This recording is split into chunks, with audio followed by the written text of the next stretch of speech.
what we didn't do right as parents. And I think that helps to inform the work that I do with other families that are moving internationally.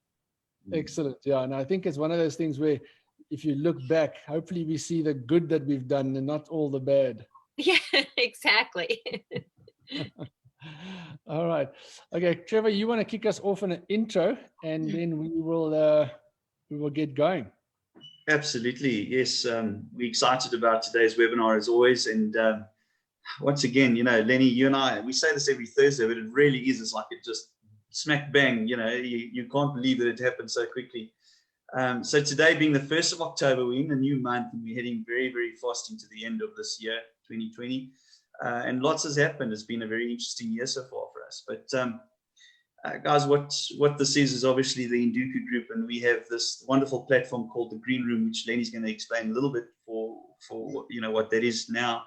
But the Induku Group, which is Lenny and myself, and the team is expanding as we go, and we're going to have a webinar soon that will also just broaden everybody's horizons in terms of who's now part of our team. But we are the Induku Group, and we help people that would like to live their dream. If your dream is to get to America, and your dream is to live that type of lifestyle, then you need to chat to somebody in the Induku Group. We have a couple of different variations in terms of visa offerings that we can walk you through and discuss with you. One being the employment-based visa, another one being an investor's visa.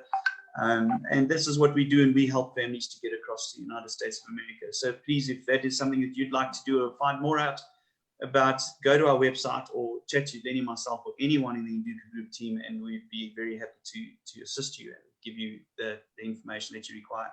Our whole thing is to help people successfully immigrate. And if we can do that, then we have done that which we have set our sights on. We've done that right. And that's why we also have people like Rebecca on today, and we're excited to get into that. So Lenny, with that, do you want to chat a little bit about what the Green Room offers? Yeah, thanks, Trevor.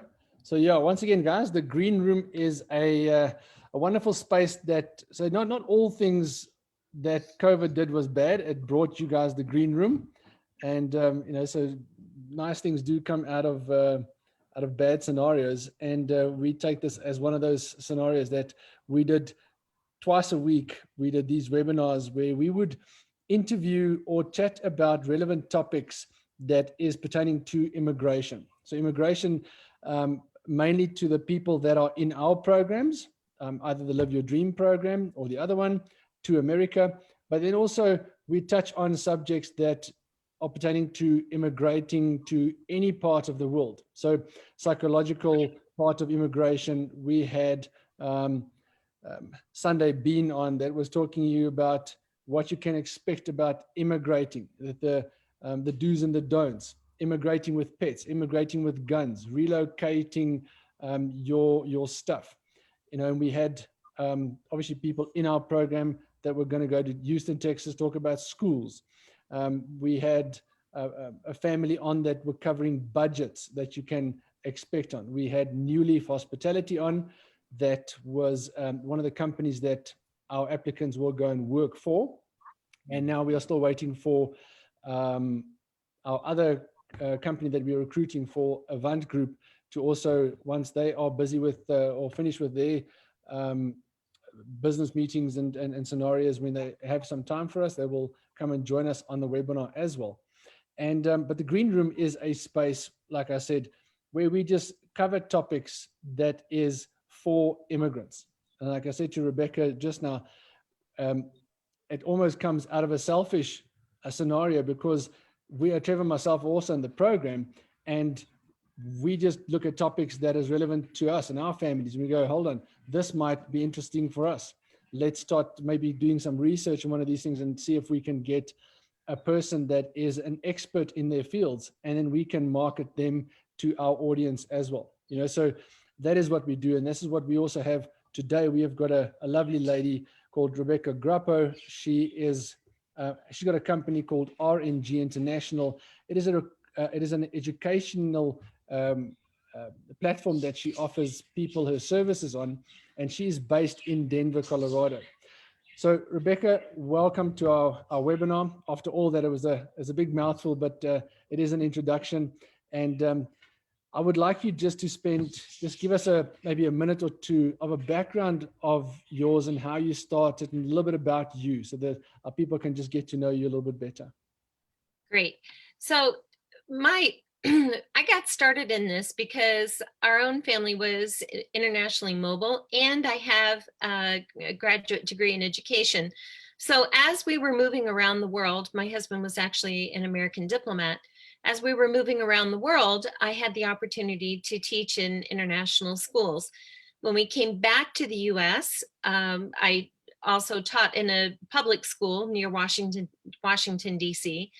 And one day he came home with a job announcement from the State Department asking for qualifications to be the education and youth officer for foreign service families. And the job requirements sounded like my life story, which is they needed somebody who understood what it was like to move around the world with your children, and someone who understood what it was like to enter into international schools and transition, and know about boarding schools and college admissions and special education. And I just got excited and I said, that sounds like me. So that was in 2002. I interviewed for the job. I got the job, obviously. And I worked at the State Department for 4 years and loved every minute of it. And then I'm probably the only person who can say that. I really skipped to work every day. I loved working with the families around the world. And then in 2006, we moved overseas again. So I had to leave the job that I really loved. And I started thinking, if you don't work for the State Department, who do you turn to if you have all these questions? And by then I had found out that there was a profession called educational consulting. I didn't even know it was a thing. And I thought, maybe I could do that. So I started literally in the Middle East while we were overseas. We were in Oman, close enough to Dubai that I could go to Dubai. And really, that's kind of where I had the seed of the company, being able to help families. And since then it's grown. And now we have relocated. We moved 3 times after I started my own company, never missed a day of work except for Christmas Day. And now we're back in Denver, Colorado, and the dream came true. I'm still working with families around the world. Believe it or not, my oldest daughter works with me as well. She has a background as a school psychologist. And so together we are, we're the principals of the practice, and we love working with families all over the world. So that's it in a nutshell. That's fantastic. Wonderful story. Rebecca, tell me something. You've probably got a common denominator in terms of challenges that you see very often, in terms of kids moving across and having to fit into this education systems. Can you speak us a little bit to those challenges? I mean, I'm sure there's a broad spectrum of them, but just maybe highlight a couple of them that are common through your practice. Sure. So the things that I see most often being a challenge are, number one, well, let's break it down. We've got family relationships, we have social relationships, and then we have the academic concerns, right? Mm-hmm. So first of all, for families, let's just think about, moving internationally. Moving internationally, by definition, means that your family is going to be thrown into a bit of chaos. And when you're thrown into a bit of chaos, things are a little bit difficult in family life. And I think that that's when it's really, really important for parents to be paying a lot of attention to their children. And that's coming at a time when it's the most difficult to spend a lot of time with your children, because you've got so many things to do. You're the to-do list, and parents themselves are often overwhelmed by the challenges of international moves. So, but that's when children need structure, they need consistency, they need that reassurance, they need comfort as they're, losing the life that they knew. It's really important for parents to be present. The second thing parents are going to be worried about is, what about school? So obviously it depends on the age of the child. So it is easier to move younger children. There's a joke that goes around, though, the saying, when is the best time to move a child? And the answer is in utero. So anything after that, even a 2-year-old can show signs of anxiety through more temper tantrums, sleepless nights, crying, regression, reverting back from potty training, stopping eating, things like that. So let's not think that just because they're toddlers, oh, they're flexible, they'll be fine. When they get into elementary school, I mean, it is easier, but be looking for signs of stress. I think that kids, when they're in elementary school, it's a little bit easier because parents have more control and they're happier to be just with mom and dad. You can plan outings, you can make sure that, maybe once you get to a new school, maybe you can help to introduce them into new activities, sign them up, arrange play dates. That doesn't work so well when they get to middle school. They don't want mom and dad to make them play dates, and they might have their own ideas about signing up for activities. So anyway, socially, I think for kids, when they move, this could be a really difficult time. And as we move from family life into the social challenges, I think that parents are thinking about academically, where are we going to find the school that's going to fit and be able to meet their needs. If you have a child with special needs, that's going to be even more challenging. And simultaneously, though, I bring in the idea of friends, because while the parents are worried about the academic challenges and are we going to be able to find the right school for our children, kids are worried about who they're going to have lunch with on the first day of school. That's what they're worried about. And they don't want to be alone, and they don't want to be the odd kid out. And, let's face it, when you go to a new country, and if they're emigrating from South Africa, there are going to be a lot of questions about, oh, where are you from? And they might ask some silly questions. And so that we could talk and talk and talk about that. But I think that those are kind of the three main areas. We have to think about family life, we have to think about the kids and their social life, and we have to think about their academic life. Okay.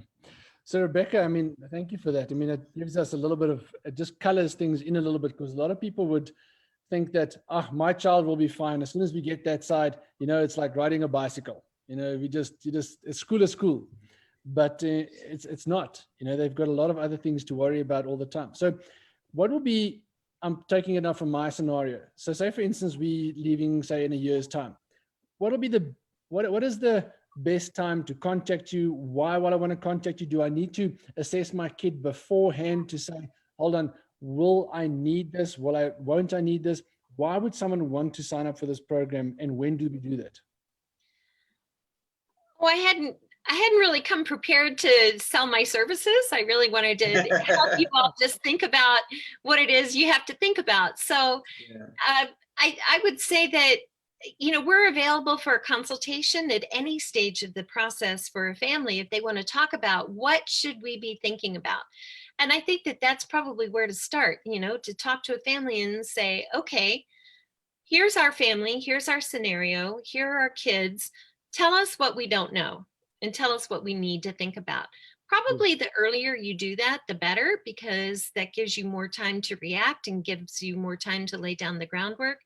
I would say, especially if you have a child who struggles in school, that the time to start thinking about that is sooner rather than later, because there are some things that you can do to kind of prepare for that move. And we do specialize and work, well, among the many kinds of families we work with and the many kinds of kids we work with, many of our kids have some kind of learning need or learning challenge. And so I've had 20 years of 30 years of experience working with those families. Michelle, my daughter, who's the school psychologist, she's fabulous at that. She sees that with another professional lens. And I would also suggest that if you even wanted to look at our blog, we've blogged about that for a huge number of topics that families can just refer to. So if a family is thinking about coming to the US and they just want to talk to somebody to get a framework for what they should be considering, we'd be happy to set up a consultation for them. Good. I think, Rebecca, like Lenny said, more often than not, what we do is we bring these things into our own framework, you know what I'm saying? And I think what you're saying is extremely relevant, because many families go, look, well, my child is at this stage of their life and they'll just sort of move on in that stage. And we do sometimes miss things. My wife and I are extremely cautious in our approach at the moment, because our son is literally going into high school next year. So we know that there's this transition about, starting high school now in South Africa. And if we sort of move next year, where does it fit in terms of the timelines for America, their timeline in terms of school year, et cetera. So I think what's good for me to understand over here is, as well, is it doesn't just happen or need to be a discussion about kids that are 13 going into high school. It could be for anybody at any age, because as you well mentioned now, there is, although kids are resilient, there are sometimes things that one needs to look at, and specifically to those points that you mentioned. I mean, the family, the social, academic, I think those are very, very relevant. And if you can have a successful path for your kids, I mean, most people are immigrating because of the kids. So it's important then to say, well, listen, let's make that a focus point in our immigration process. Absolutely. And I think picking the right school for your children is going to be critical. And there's so much to understand about the American system of education and how variable it can be. I honestly think we have some of the most wonderful schools in the world here in the US. And we also have schools that are struggling.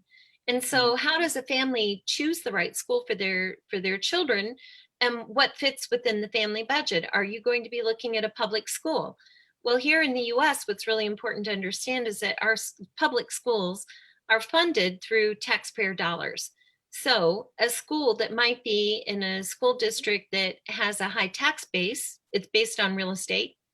So a neighborhood that has a high tax rate is going to be better funded.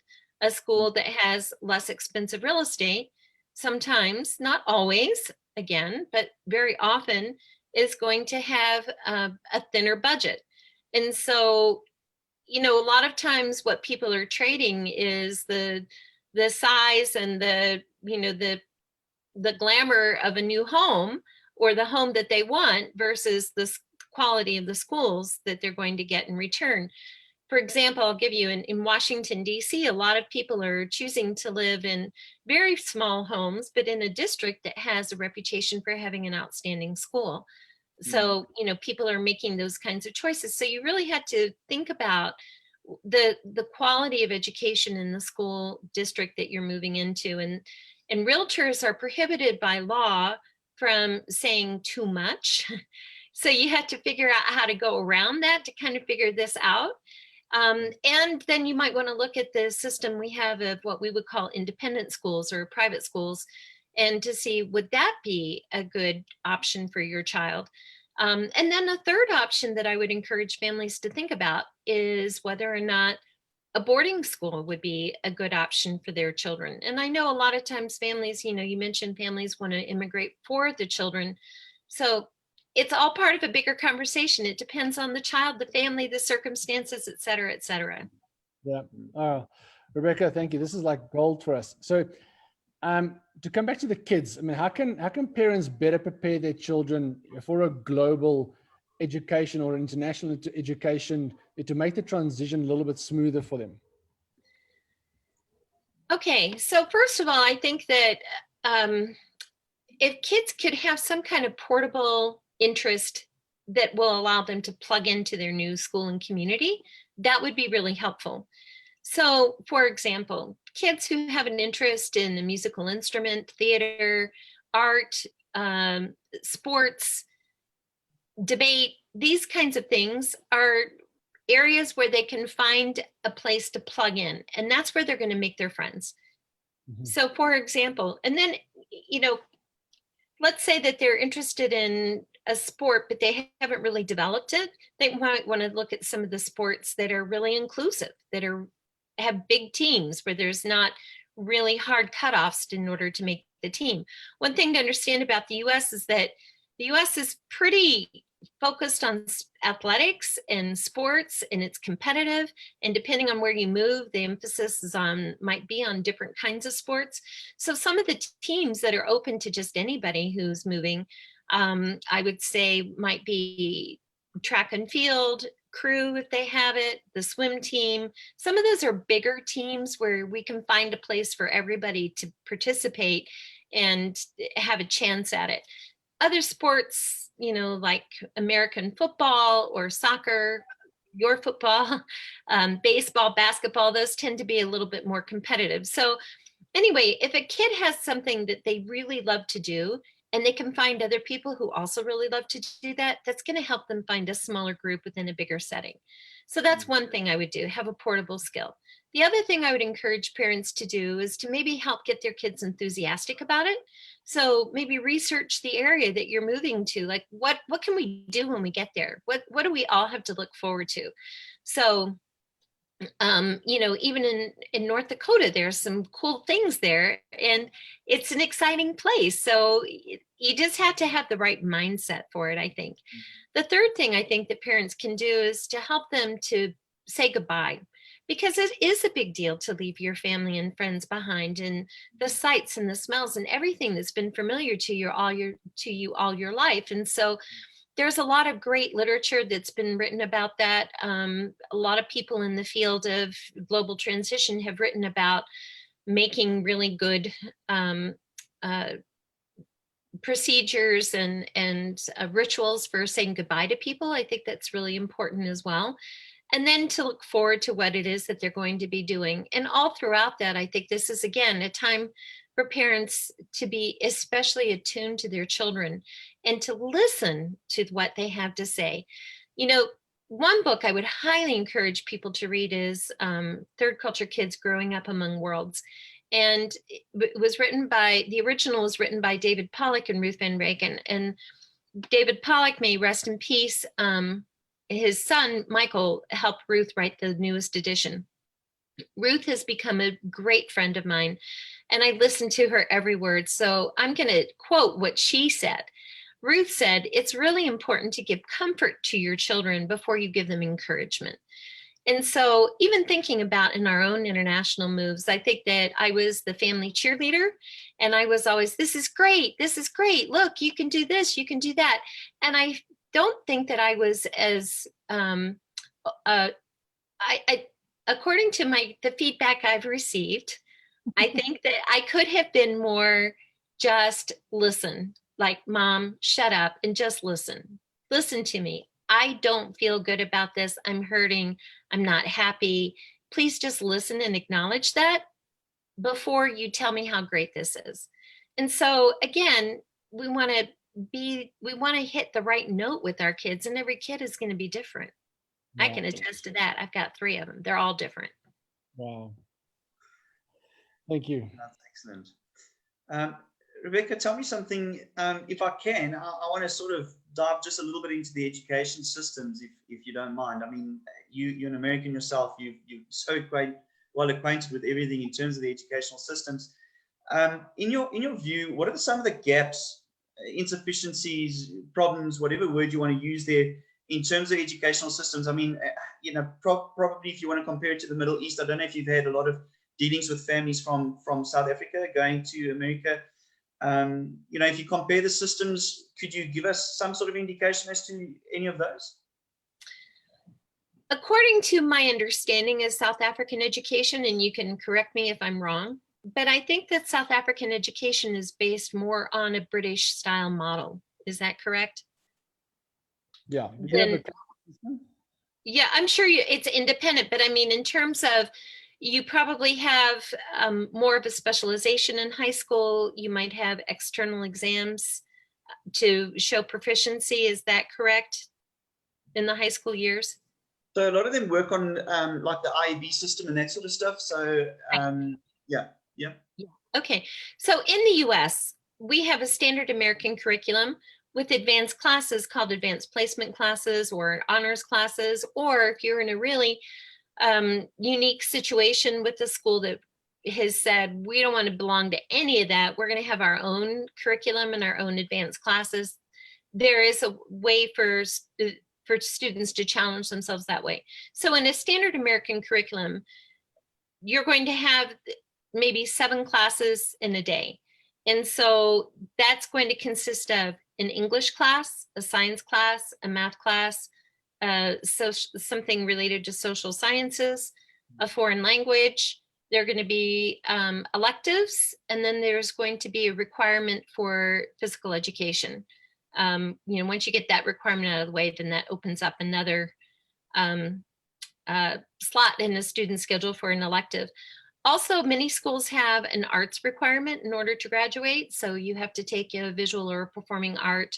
If you're applying to the universities in California, you have to pay special attention to that because they want a whole year of the same topic. So that's kind of the standard American curriculum.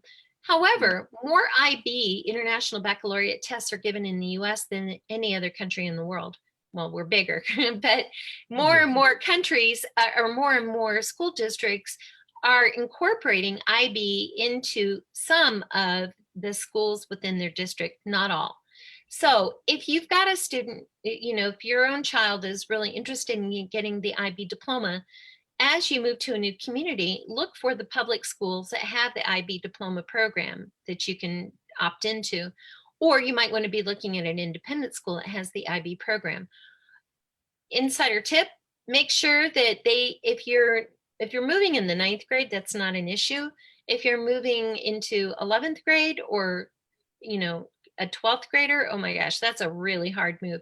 Make sure that they're going to be admitted into the program before you bet everything on the fact that your child is going to be able to do the IB program at that particular school. Just make sure that there are entry requirements. Does that answer your question? Yes. Yes. Yeah. Okay. All right. Cool. One thing I want to just point out, that when you have kids in high school, make sure, and especially if they move while they're in high school, there are going to be some gaps and overlaps. And so fitting that into a system where they're going to be able to graduate from an American high school might mean that they had to make up a couple of required courses. They might be able to do it online over summer school.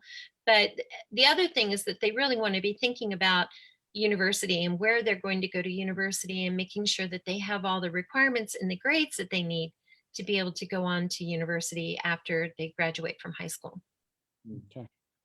So Rebecca, I mean, just to dig into it a little bit deeper, I mean, we did touch on it just now. So if you talk more about the work that you do for families, is your business virtual? How does it actually work? How do you deal with the people? Do they come and see you?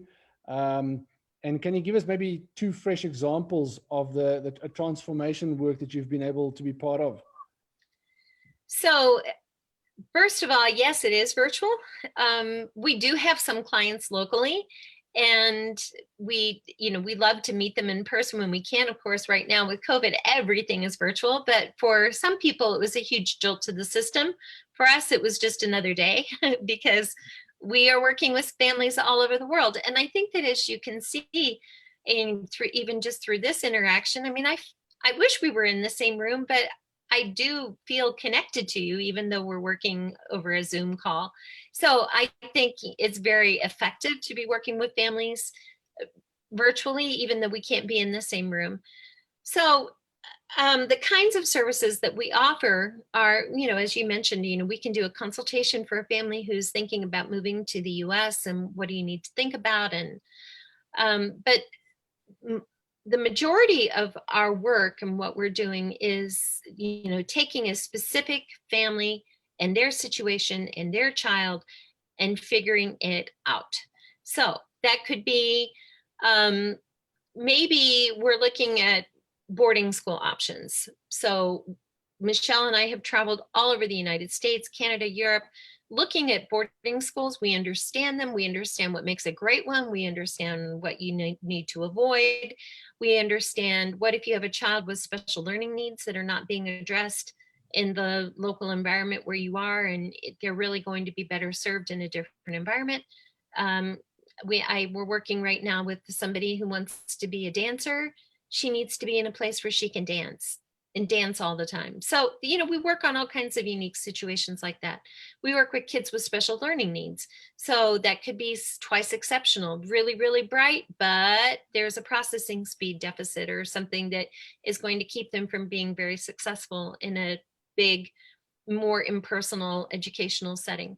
We work with therapeutic placements. So sometimes kids have have mental health issues that really is going to interfere with their ability to complete their education. And so we've worked with kids like that. And I could give you so many examples. We'd be here for another couple hours of kids who were starting to fall off the cliff, and we were able to get them back on track again through a more specific targeted therapeutic intervention.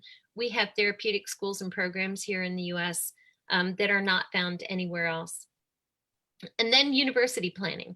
So we also help students with college applications. We call it college here in the US, but it's university. But we also help with that. And that includes everything. Sometimes it's the whole circle of students that we work with. Maybe they, have gone through all those stages before we start talking about university planning. Other times it's just a kid who's done everything right and is just ready for the next step. So we offer a huge variety of services. We also work with over 18s, so they go to university and things fall apart. How do we put it back together again? And it's just like booking an appointment in our office when we work virtually with a student and a family. So that's it in a nutshell. So Rebecca, what you're saying is that it's not just a consultation. You do a consultation, possibly referrals, but then what would happen is you sort of go on a journey with the family to ensure. Okay. Yeah. Yeah. So, I mean, if you're talking, with the families that you're talking about that are moving, and I said, we'd be happy to set up a consultation with them. It could be that we're just like one and done. They don't need anything more than that. It could be that they say, whoa, we need a little bit more help than this. Yes. Okay, we can work on an hourly basis. If we're working with a family that has a very complex problem, then what we do is we have a comprehensive contract. We're not going to count hours, and we just enter into a relationship and we walk the journey with you. That's a great phrase. I'm going to use that. We walk the journey with you. That's it. So, if you look on the homepage of our website and scroll all the way up, you'll see a map of the world where we have pins indicating where we've worked with families, and it's not up to date. And you can see that we've literally worked with families all over the world, including South Africa. Oh, wow. That's amazing.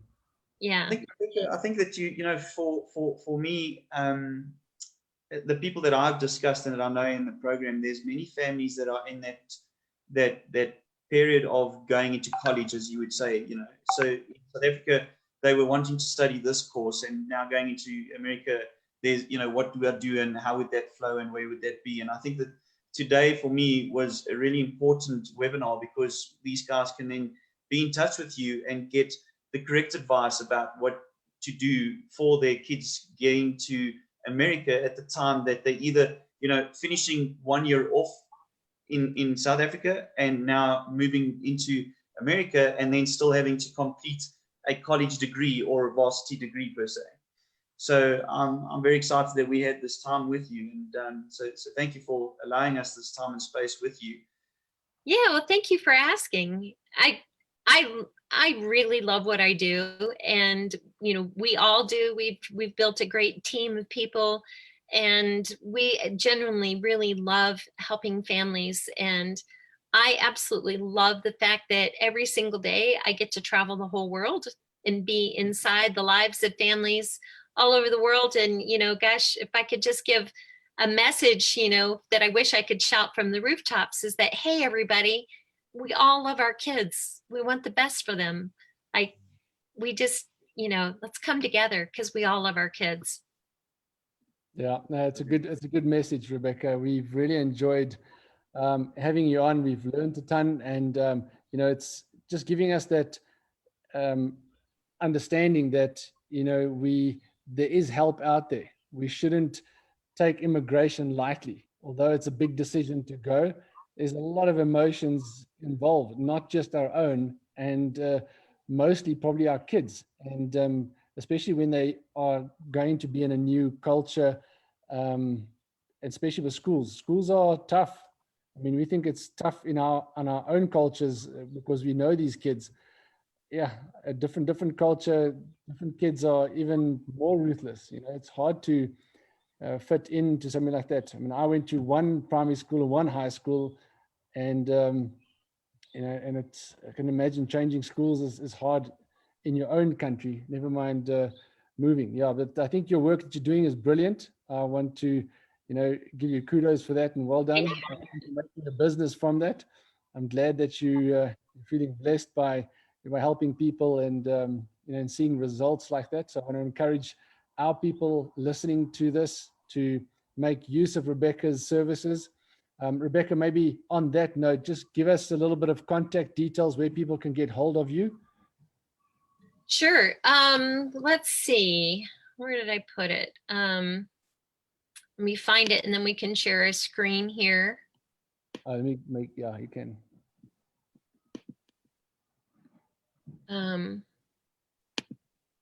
So anyway, this might take more time than we want.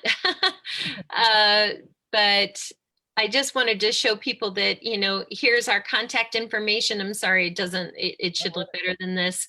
But, to see it in writing, here it is. This is our website, rnginternational.com. And if you want to send us an email, it's info@rnginternational.com. That's it. We have, just to let people know, once you're on our website, there's the icons for Facebook and Twitter and Instagram so that people can follow us. And we are, we're getting more active on social media because we want to show people we have a ton of information on our website, so, and in our blog. So just here it is. And when we would get back to traveling again, we're going to have lots of pictures of our travels as well. Good. Rebecca was really, really great. And I want to actually finish off from my side to say thank you to you. But also there was a message that came here through Jeanette and Anna, who are part of us. And they actually own primary school in Cape Town. And they sent a message. Thank you so much for your valuable information and the passion you have for what you do to assist us. Everybody appreciates it. So there's a short message for you, which I think is a general feeling and understanding from everybody that was part of this today. So thank you for your time, Rebecca. Thank you from my so side, much. really enjoyed it. Thank you. Thank you so much. And I hope one day to meet you in South Africa. It's on my bucket list. Fantastic. You must do it quickly because otherwise we're going to be in America. Okay. And if you come to Denver, please tell me. I'd love to meet up with all of you. For sure, for sure. All right. Thank you. All right, Rebecca, all the best. All right. Thank you so much for inviting me. You're Thanks, welcome. Rebecca. Okay. Thanks, guys. Bye-bye. Bye. Bye.